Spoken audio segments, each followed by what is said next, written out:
Sandali.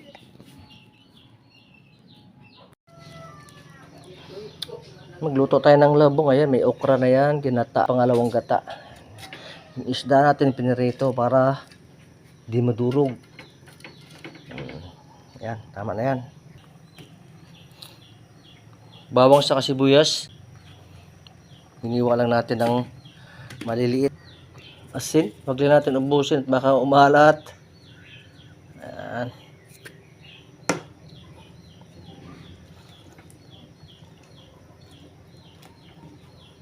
Ay, yung labong natin, pinakuluan natin ng isang kulo yan. Maglagay tayo ng paminta. Yan, para mabango.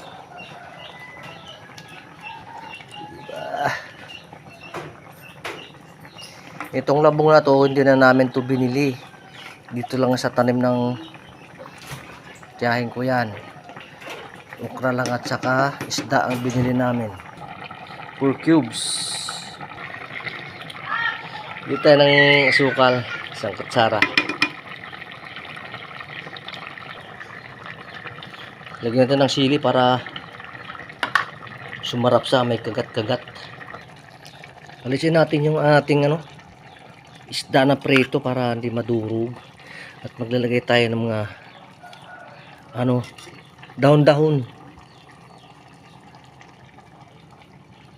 Diba? So, ayan.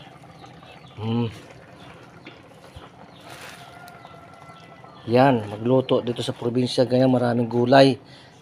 Iba sa Maynila. Yan.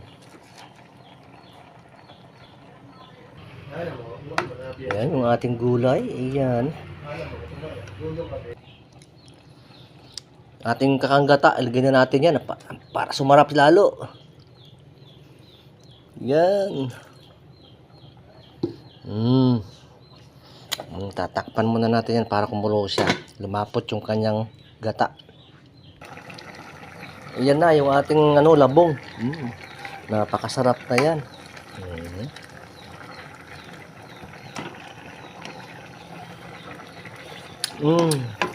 Ang sarap. Look na natin yung ating apoy